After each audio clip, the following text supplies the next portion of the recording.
Shanti.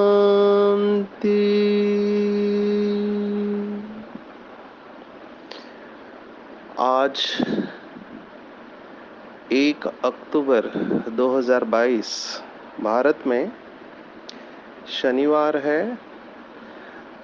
Today is 1 October 2022 and it's Saturday इन भारत। आज की मुरली का जादुई रहस्य स्वयं को प्रेरणा देने के लिए magical secrets of today's Murli for motivating the self.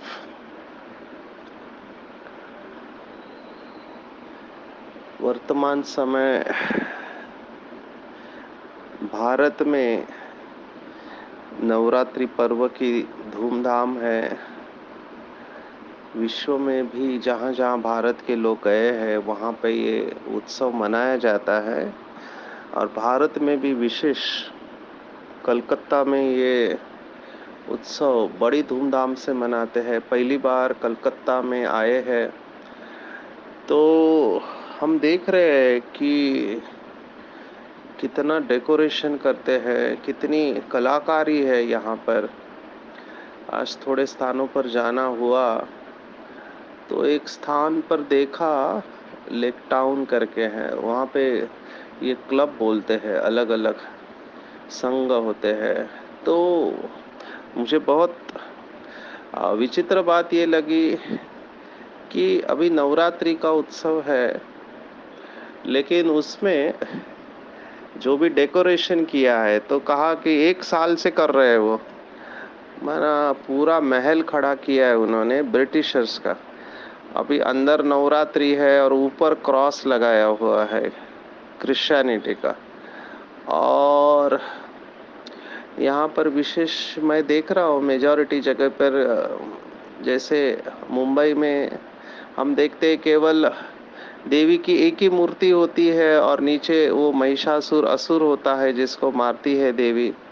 यहाँ सिंह के ऊपर बैठी हुई है, लायन के ऊपर ऐसे दिखाते हैं। यहाँ पर कम से कम 5 मूर्तियाँ मिनिमम होती है। बीच में दुर्गा होती है, राइट साइड में श्री गणेश और माता लक्ष्मी होती है और लेफ्ट साइड में बाई तरफ सरस्वती और कार्तिकेयन होता है और नीचे असुर मरा हुआ रहता है।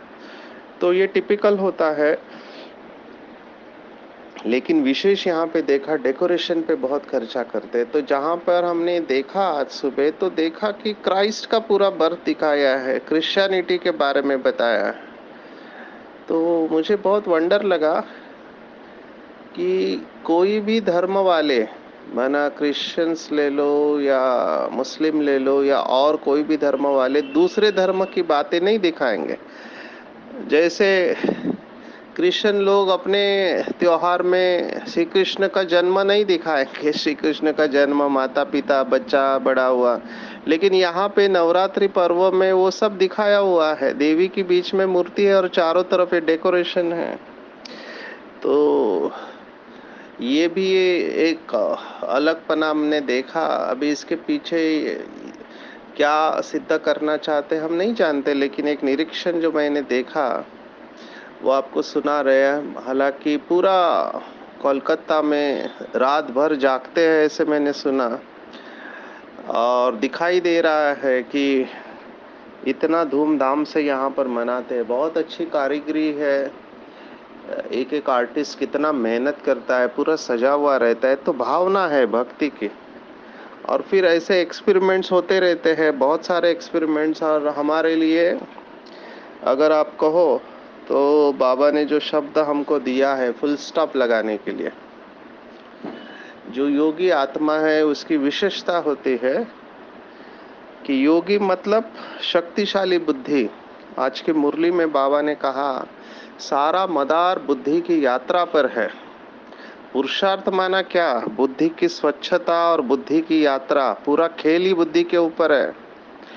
तो इस समय जो सबसे बड़ी समस्या मैं देख रहा हूँ, जो पेशेंट हमारे पास आते हैं, तो उन सब के अंदर मैं देख रहा हूँ, इंक्लूडिंग बीकेस, कि अगर योग अच्छा नहीं है हमारा, तो विचार बहुत चलते हैं, फास्ट थॉट्स रहते हैं, और अगर कोई विकर्म हो गया तो बात ही मत पूछो। तो ये जो फास्ट थॉट्स होते हैं, ये एक प्रकार की बीमारी हम कहेंगे, क्योंकि आत्मा अपने जो सूक्ष्म कर्मेंद्रिया है उसको कंट्रोल नहीं कर पा रही है। माना चाहते नहीं है, जो शब्द है, कहते हैं कि हम चाहते नहीं है फिर भी विचार चलते रहते, हम चाहते नहीं है फिर भी ऐसे बोल निकल जाते, हम चाहते नहीं है लेकिन फिर भी कर्मेंद्रियों द्वारा ऐसा विकर्म हो जाता है। तो बाबा ने प्रश्न पूछा कि आप नहीं चाहते हो तो कौन चाहता है? आप नहीं चाहते हो, कौन चाहता है? तो चाहते नहीं है फिर भी हो जाता है, इसको कहेंगे गुलाम, गुलामी है ये। चाहते नहीं है फिर भी हो जाता है, बाबा ने शब्द इस्तेमाल किया, अधीन आत्मा है। तो अधीनता को समाप्त करने का समय है, और यहाँ पर जो मुख्य अधीनता दिखाई देती है वो है अपने विचारों को नियंत्रित नहीं कर पाना। तो विचारों की गति बढ़ते जा रही है, बढ़ते जा रही है। अभी ये बुद्धि के साथ कैसे कनेक्टेड है, कैसे जुड़ी हुई है ये बातें? तो जिसकी जितनी बुद्धि शक्तिशाली, जिसको बाबा ने कहा पारस बुद्धि है, स्वच्छ है, पवित्र है, वो इन विचारों को लगाम लगा सकती है। स्टॉप कहे और स्टॉप हो जाए, ये पावर है। तो योगी आत्माएं अपने विचारों को ज्यादा चलने नहीं देना चाहिए, न देते हैं जो अच्छे योगी है। वैसे कहने में तो सभी आते हैं कि हम योगी है। कई बाबा के बच्चे ऐसे भी कहते हैं कि हम अभी 2 घंटा योग किया। तो 2 घंटा योग किया, इसका मतलब बाकी समय योग में नहीं थे क्या? योगी जीवन है, हम योग लगाने वाले योगी नहीं है। जीवन निरंतर होती है। योगी मतलब जिसके मन और बुद्धि में बाप दादा की याद समाई हुई हो। जैसे श्वास है, शरीर से अलग नहीं हो सकता, श्वास चलता रहता है, whether you are aware about it और नॉट। 29 तारीख को पूरे विश्व में वर्ल्ड हार्ट डे मनाया गया। तो बहुत अच्छे अच्छे स्लोगन वर्ल्ड हार्ट डे के निमित्त पूरे विश्व में भेजे गए। तो हम सब जानते हैं, जब तक इस शरीर में हम हैं, जब तक जीवन है, तब तक हार्ट चलता रहेगा। एक अनोखा पंप, ऐसा पंप दुनिया में किसी ने नहीं बनाया है। वो मेजॉरिटी पंप जो होते हैं वो खराब हो जाते, फेल हो जाते, लेकिन हार्ट ये ऐसा पंप है, अभी किसी की उम्र है 80 साल, 80 साल तक ये नॉन स्टॉप चल रहा है, लब डब उसका आवाज आता है, जो डॉक्टर स्टेथोस्कोप से चेक करते हैं। तो हम जागते हैं, सोए हुए, फिर भी हार्ट हमारा काम कर रहा होता है। तो ये हार्ट अपने आप चलता रहता है ना? दिल की धड़कन चलते रहती है, वो रुक गया तो आपका जीवन रुक गया। सांसें अपने आप चलते रहते हैं, इसको हम ऑटोमेटिक फंक्शंस कहते हैं। ऑटोनोमस नर्वस सिस्टम इसको कंट्रोल करती है। तो जैसे सांस हमारे साथ है, ऐसे ही बाबा की याद हमारे सांसों में भरी हुई होनी चाहिए। हर श्वास बाबा की याद से भरा हुआ हो, तो वो योगी जीवन है। योगी अर्थात जिसका योग परमात्मा से जुड़ा हुआ है। तो अगर हम कहते कि मैंने 2 घंटा योग किया, इसका मतलब आप यही कह रहे इनडायरेक्टली कि बाकी के 22 घंटा मेरा योग नहीं था। आपको ऐसा कहना चाहिए कि मैं 2 घंटा शक्तिशाली योग किया, 2 घंटा मैंने अलग प्रकार से योग किया, बाकी योगी जीवन तो सदा काल का है। तो बाबा के साथ अगर हमारा योग है, तो उसका प्रूफ है कि हमारी बुद्धि दिन ब दिन स्वच्छ बनती जाएगी। कर्मेंद्रियां शीतल होती जाएगी, संस्कार कंट्रोल में आते जाएंगे, मन कंट्रोल में आते जाएगा। और मन को कंट्रोल करने वाला है बुद्धि। जो लोग शास्त्रों में कहते हैं कि मन तो घोड़े के समान है, इसको कितना भी रोकने की कोशिश करो घोड़ा भागता ही रहता है। तो हम उनको कहते हैं ब्रह्मा कुमारी में कि घोड़ा अकेला तो नहीं ना, घोड़े के ऊपर कोई बैठा हुआ है, घोड़े का लगाम है ना, और वो लगाम किसी ने पकड़ के रखा है, तो लगाम को खींच लो तो घोड़ा रुक जाएगा। अभी घोड़ा तो आजकल दिखाई नहीं देता, ये लगाम की बातें समझ में नहीं आती है, इसलिए कार का उदाहरण देते हैं। आज के हिसाब से हमारे 7 डेज कोर्स में भी कार का एग्जाम्पल दिया है। तो कार में भी अगर देखा जाए तो एक एक्सेलरेटर होता है, एक ब्रेक होता है। एक्सेलरेटर में स्पीड से ट्रेन चलती रहती है, कार चलती रहती है। तो अगर कार को रोकना है तो ब्रेक लगाना पड़ता है, ब्रेक लगाया तो कार रुक जाती है। आप सोचो, आप अच्छी स्पीड से जा रहे हो और सडनली आपने ब्रेक मारा, अगर आपका ब्रेक पावरफुल नहीं है तो आपको रोकना, एक जगह पर है, गाड़ी जाके दूसरे जगह पर रुक गई तो एक्सीडेंट हो जाएगा, खुद की जान भी खतरे में और दूसरे की जान भी खतरे में डालेंगे। तो यही एग्जैक्टली होता है जब विचार हमारे कंट्रोल में नहीं होते हैं, हम उन्हें रोकने की कोशिश करते तो रुकते नहीं है, और विचारों को रोकने वाली है बुद्धि। और बुद्धि जितनी शक्तिशाली है उतना हम संकल्पों को कंट्रोल कर पाएंगे। जितने बुद्धि में अविनाशी ज्ञान रत्न भरे हुए हैं उतना बुद्धि स्वच्छ बनती है, पवित्र बनती है। और ऐसी ही बुद्धि के अंदर जब ज्ञान से भरपूर हो जाती है बुद्धि, तो एक पॉइंट आपको इमीडिएटली फुल स्टॉप लगाएगी, जो आज की मुरली में बाबा ने कहा है, और वो है नथिंग न्यू। नथिंग न्यू की पॉइंट बहुत शक्तिशाली है। होता क्या है, जब परिस्थिति जीवन में आती है किसी भी प्रकार से, अपने संस्कार, दूसरों के संस्कार है, बीमारी है या आर्थिक समस्या है, संबंधों में टकराव है, जो भी परिस्थिति आती है, वहां पर अगर हमारे पास ये ड्रामा की शक्तिशाली पॉइंट है कि नथिंग न्यू, ड्रामा एक्यूरेट है, कल्याणकारी है, हूबहू रिपीट हो रहा है और मेरा इसमें हीरो एक्टर का रोल है, तो सब कुछ सरल हो जाएगा। पर ये हर एक से होता नहीं है। मम्मा और बाबा ने नंबर इसी आधार पर लिया, नथिंग न्यू। तो immediately full stop, I accept the drama. Drama मुझे स्वीकार है, ड्रामा को रेजिस्ट नहीं करना है। कोई भी परिस्थिति में अपनी भावनाओं को सकारात्मक रखना है तो ड्रामा को संपूर्ण स्वीकार करना चाहिए, और फिर सोचना चाहिए उस समय मैं क्या कर सकता हूँ या कर सकती हूँ। Accept and then take a decision. स्वीकार करके डिसीजन लेना है, उसको रेजिस्ट नहीं करना है। वैसे अंग्रेजी में एक प्रार्थना है जो हम तनाव मुक्ति में बताते हैं कि God give me the serenity to accept the things which I cannot change, God give me the courage to change the thing which I can change, and God give me the wisdom to know the difference between the two. Hindi में कहते हैं कि हे परमात्मा, मुझे हिम्मत देना कि जिन बातों को मैं बदल सकता हूँ उन्हें ज़रूर बदलूँ, और परमात्मा मुझे इतनी नम्रता देना कि उन बातों को मैं स्वीकार कर सकूं जिन्हें मैं बदल नहीं सकती हूँ, और इन दोनों में फ़र्क महसूस करने की सद्बुद्धि मुझे देना। तो हमेशा जीवन में ये दो बातें आएगी, एक जिनको आप बदल सकते हैं और दूसरी जिनको आप बदल नहीं सकते हैं। तो जिनको हम बदल नहीं सकते उनको संपूर्ण स्वीकार करना चाहिए, और जिनको बदल सकते हैं उनको ज़रूर बदली करना चाहिए।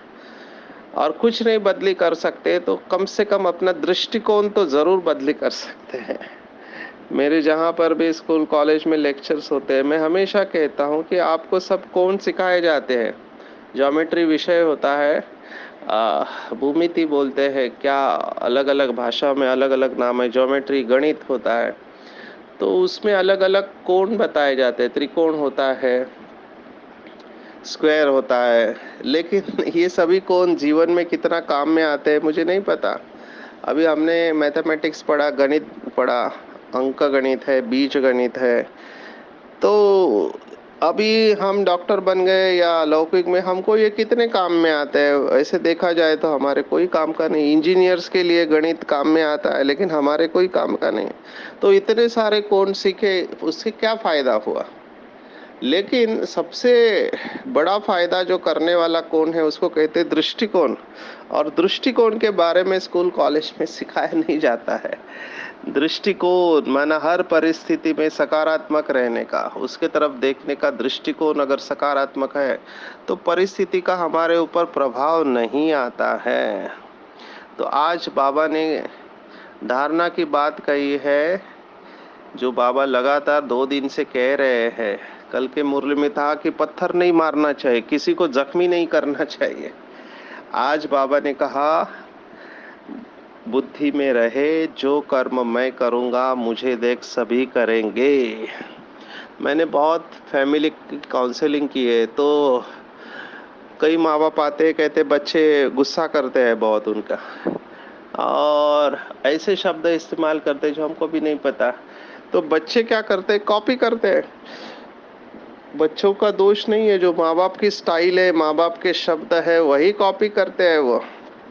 या फिर बड़े जो भी है टीवी पर देखते हैं, जहां पर भी जो देखते हैं वो कॉपी करते हैं। उनको लगता है इसी तरीके से रिश्तों में चलना होता है। तो बच्चों का दोष नहीं है। तो जो कर्म मैं करूंगा मुझे देख सब करेंगे, ये बहुत पावरफुल स्टेटमेंट है। We become the role models. हमको किसी को कुछ नहीं कहना है, हमको ऐसे श्रेष्ठ कर्म करने हैं कि हमको देख के दुनिया को प्रेरणा मिले। और डेफिनेटली दूसरा बाबा ने आज जो कहा है कि एक दो का रिगार्ड रखना है आपस में। ये स्टाइल ऑफ कम्युनिकेशन की बात बाबा कह रहे हैं कि हमारा कम्युनिकेशन कैसे होना चाहिए, दूसरों के साथ संवाद कैसे होना चाहिए। तो हम इसके ऊपर सेशन लेते हैं। कम्युनिकेशन का 3 साल का कोर्स है, पूरा खेल ही कम्युनिकेशन का है। कम्युनिकेशन माना संवाद, एक दूसरे के साथ हम कैसे वार्तालाप कहते हैं। अगर गहराई में जाओ तो पूरा योग माना कम्युनिकेशन है। बाबा के साथ हमारा कम्युनिकेशन कैसा है, हमारा खुद के साथ कम्युनिकेशन कैसा है, ये कम्युनिकेशन के ऊपर ही हम जा सकते हैं लंबे समय तक। लेकिन यहाँ पे इंटरपर्सनल रिलेशनशिप्स की बाबा का कह रहे बात, एक दूसरों के बीच में जो आपसी रिलेशन होते हैं, संबंध होते हैं, उसमें क्या करना है। तो बाबा कह रहे एक दो का रिगार्ड रखना है, अपने को मियाँ मिट्ठू नहीं समझना है।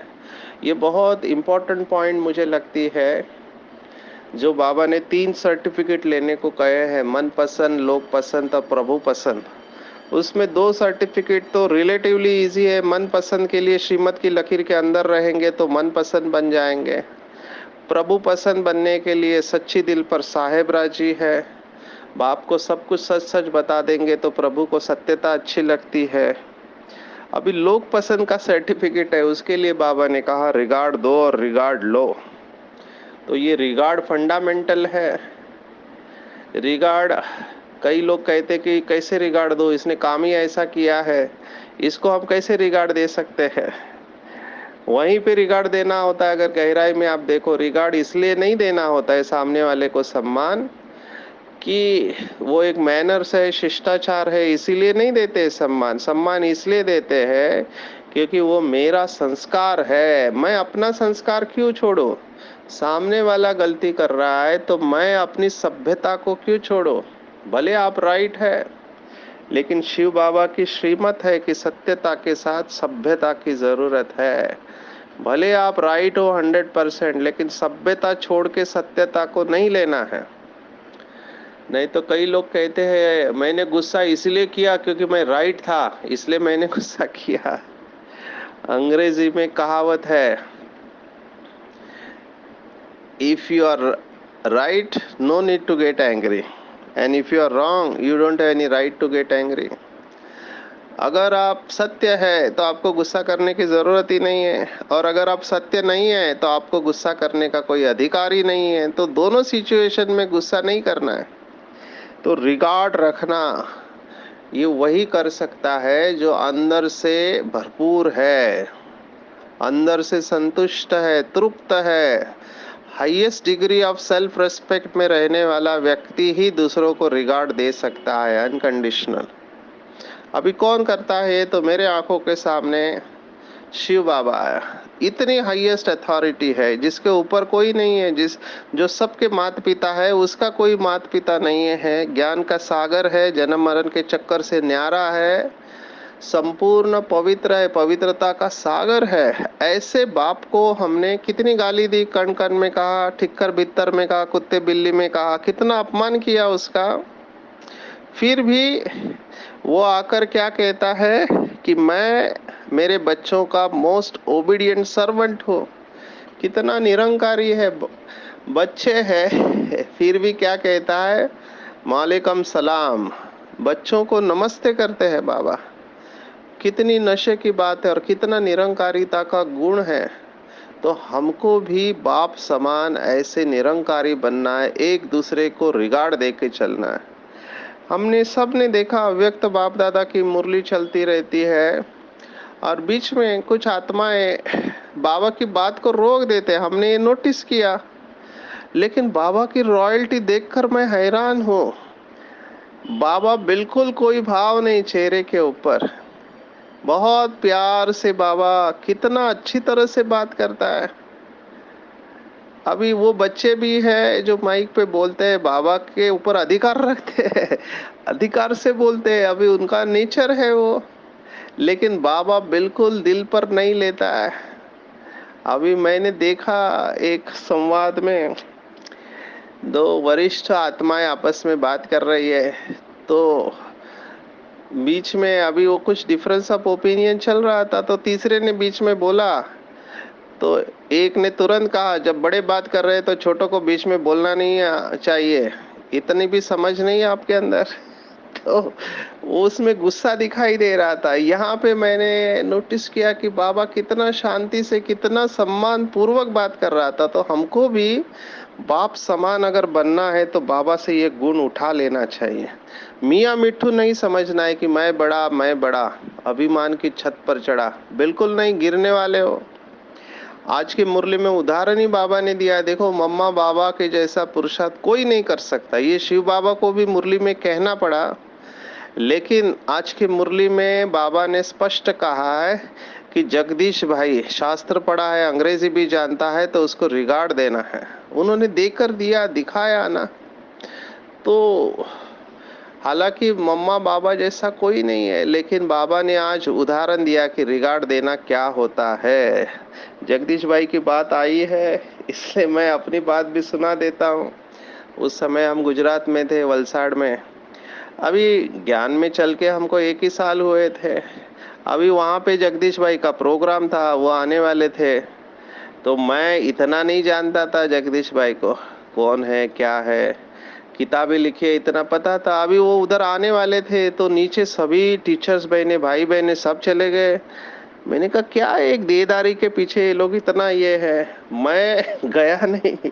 मुझे याद आ रहा है कि मैं गया नहीं, मैं जो लेक्चर हॉल रहता है जहाँ मुरली चलती, वहां बैठा रहा, सोफे पे बैठ के मुरली पढ़ रहा था, ड्यूटी करके आया था मैं।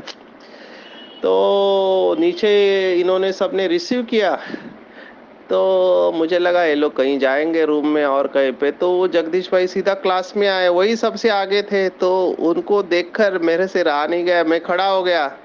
जैसे मैं खड़ा हो गया तो जगदीश भाई ने मेरे सामने हाथ जोड़े, दोनों हाथ जोड़ के मुझे नमस्कार करके बोला ओम शांति। तब मैंने सोचा कि आत्मा कैसी है, इसके पीछे सभी लोग भागते हुए गए और ये मुझे ओम शांति कह रही है। बाद में फिर उनके साथ बहुत सारी चर्चा हुई, वो बात अलग है। उस दिन का टॉपिक भी उनका था कॉन्फ्लिक्ट रेजोल्यूशन। वहाँ पे कंपनी है वलसाड़ के पास अतुल में, वहाँ पे टॉप टीम को वो कॉन्फ्लिक्ट रेजोल्यूशन माना संघर्ष को कैसे मिटाया जाए, इसके ऊपर बोलने वाले थे। तो आज उनकी मुरली में बात आई, इसलिए मेरे को भी ये बात याद आई। बाबा ने दूसरी बात आज जो कही है कि अवस्था जमाने में मेहनत है, तो खास करके घर गृहस्थ में रहने वाले के लिए बाबा ने कहा कि स्त्री पुरुष का भान समाप्त हो जाए, मनसा में भी थॉट नहीं आने चाहिए कि हम आत्मा भाई भाई है।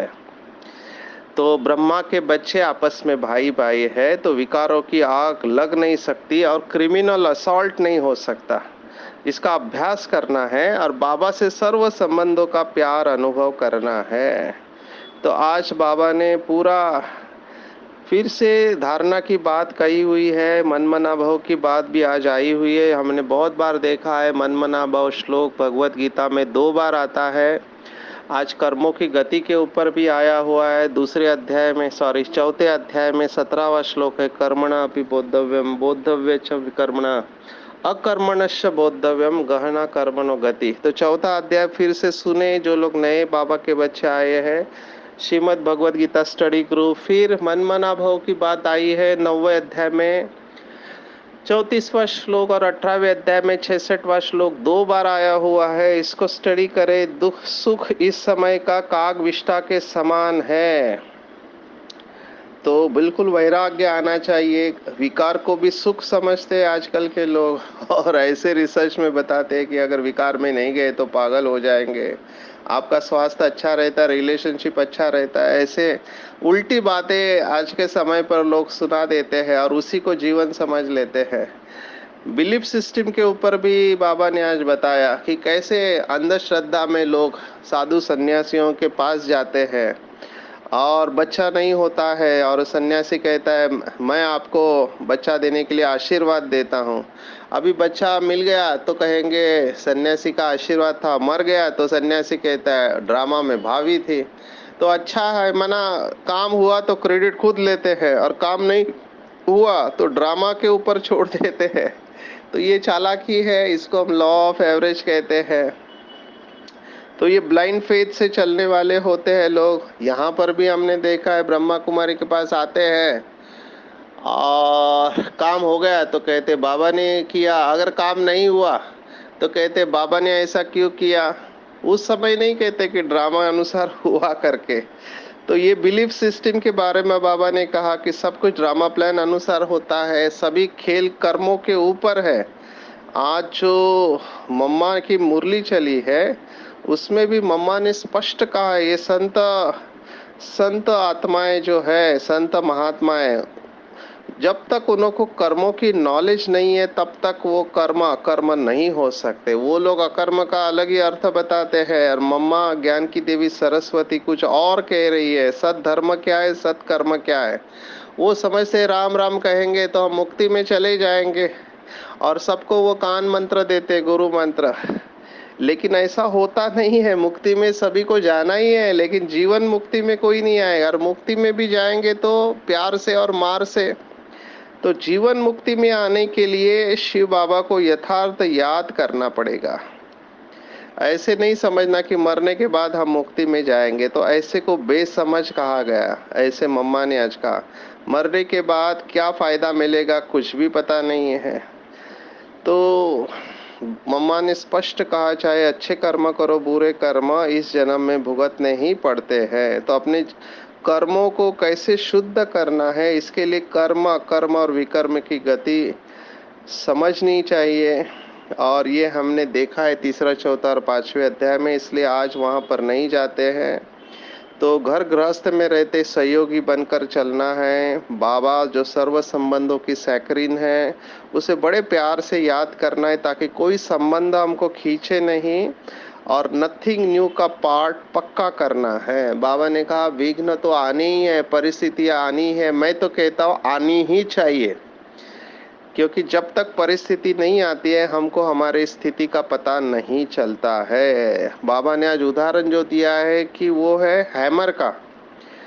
तो जब मूर्ति बनती है तो उसको हथौड़े लगते हैं, हथौड़े लगते हैं तब मूर्ति बनती है। तो हमारी भी सतयुग की मूर्ति बन रही है, माया हथौड़े जरूर मारेगी, लेकिन नथिंग न्यू का पार्ट अगर पक्का है और समान में है कि हमने कल्प कल्प माया के ऊपर विजय प्राप्त की है, तो ये तूफान भी हमारे लिए तोहफे बन जाएंगे। तो डरो नहीं, विघ्नों से घबराना नहीं है, वेलकम करना है। नथिंग न्यू का पार्ट पक्का करना है तो विघ्न भी खेल लगेंगे। और अपने अंदर सत्यता की शक्ति को धारण करना है। जितनी जितनी सत्यता की शक्ति धारण होगी उतनी आत्मा की चमक, आत्मा रूपी हीरे की चमक बढ़ते जाएगी और फैलते जाएगी। सत्यम शिवम सुंदरम हमने सुना है। ये तीन बातों के ऊपर अगर हम चिंतन करें तो हमारे विचार शुद्ध होने लगेंगे। सत्य है, शिव है और सुंदर है। इसकी गहराई में जाएंगे तो हमारे अंदर पवित्रता की चमक आने लगेंगी और हमारे द्वारा ऑटोमेटिकली ये चमक फैलेंगी और लोग खुद कहेंगे कि ये आत्मा साधारण आत्मा नहीं है, ये महान आत्मा है, ये फरिश्ता है, बाबा का अनन्य बच्चा है। तो पूरा अटेंशन पवित्रता के ऊपर। पवित्रता माना केवल ब्रह्मचर्य नहीं, किसी को दुख देना भी अपवित्रता है, व्यर्थ संकल्प चलाना भी अपवित्रता है। तो इतनी गहराई में जाकर बाबा को याद करेंगे, अटेंशन देंगे कर्मों की गति के ऊपर, अपने कर्म श्रेष्ठ करेंगे और सतयुग में सर्वश्रेष्ठ पद की प्राप्ति करेंगे। अच्छा, ओम शांति।